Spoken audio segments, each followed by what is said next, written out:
Hi there, Janet Fritz here for Galaxy Girl Creations. Welcome to my channel and welcome to another day of Follow a Sketch February. This is day 6 and it is a page maps sketch and it's a double pager and I went a little crazy with it. I did a single pager and it doesn't look a whole lot like it at the end of the day, but that background paper that is the darkest color, that covers both pages in the sketch is represented by my red. The right-hand swatch of paper is represented by my trees, and then the dark paper behind the two large photos is represented by my blue swatch. Now, in the sketch, there are two little banner pieces. One's in the upper right, and then the other's in the lower left.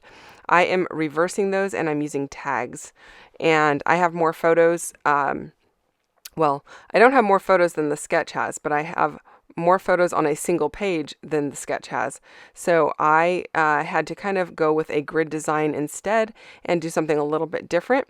And then my journaling is going to go in the space of with the red paper below the photos. So I'm kind of playing around with what I want to do with these pieces. I have this Oh What Fun is an older piece from Colorcast Designs, and then the gingerbread characters and tree, and then the three little gingerbread cookies in the bottom right are from some Assemblage required, and I will put links to those down below if they're still available. And then I am also using the some Assemblage required distresser and roughing up the edges of my papers. So I am really liking the design of this and kind of splitting the papers out into 3 different sizes. I know there's much more of what would be considered the red on the sketch, being that it covers both of the background pages, or a portion of both of the background pages. But I didn't want that much because I want the red to kind of split up the two patterns, and I don't have as much real estate on mine, obviously.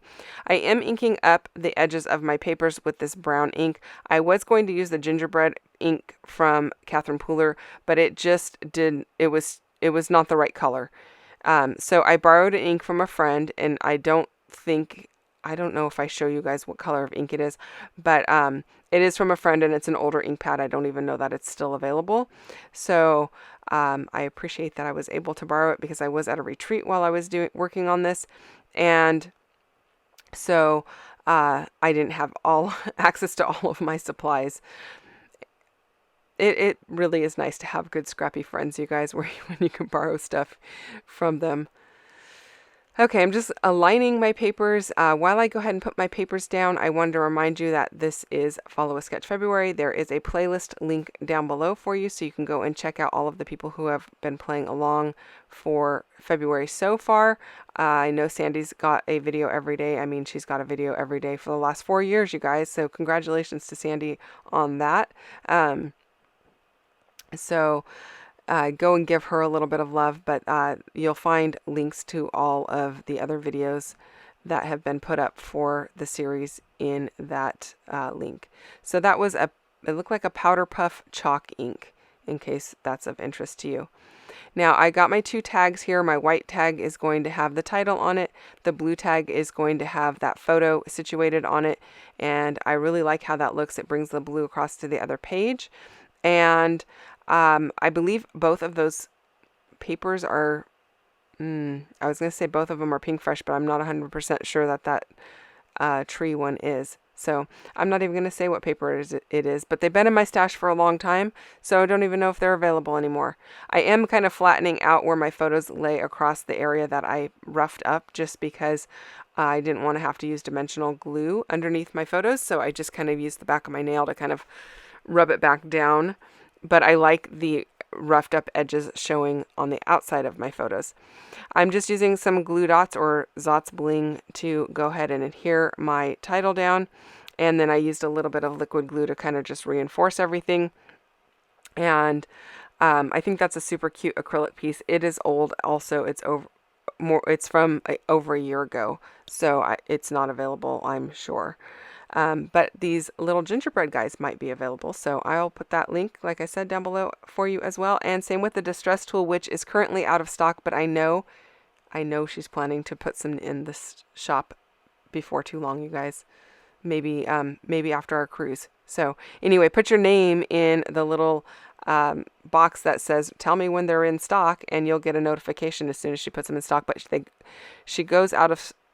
go out of stock really fast, you guys. They're amazing tools. So get them while you can. Okay, so this little piece of fiber that I'm using, my friend Janie gave this to me as a gift, and so I am using that, and she gave it to me at the retreat, and I really love it, and I think it's super cute, and it's like the perfect color to go with these cookies that I am baking with the oldest of the 3 kids that I take care of. Now in this photo, she was the only kid.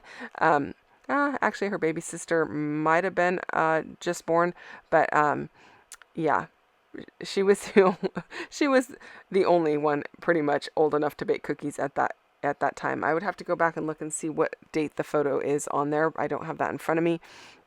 And I try to make cookies with them as often as I can for Christmas time, especially. And we didn't get to do it this year. This year was a little bit crazy. Both the girls are at school, and so I didn't see them as much.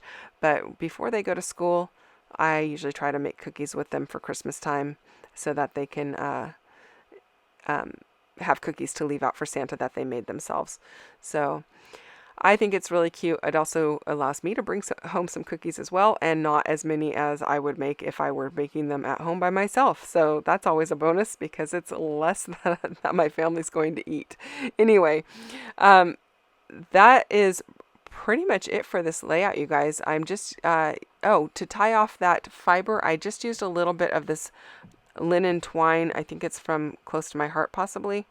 And I just tie a knot in the top of the fiber right above the tag. And then I'm going to trim off that fiber because it's definitely way too long for this particular layout, because there's not a lot of room up below and above the 2 tags there.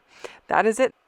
Thanks so much for watching. I hope you enjoyed this video. If you have questions or comments, please leave those down below and I'll get back to you as quickly as I can.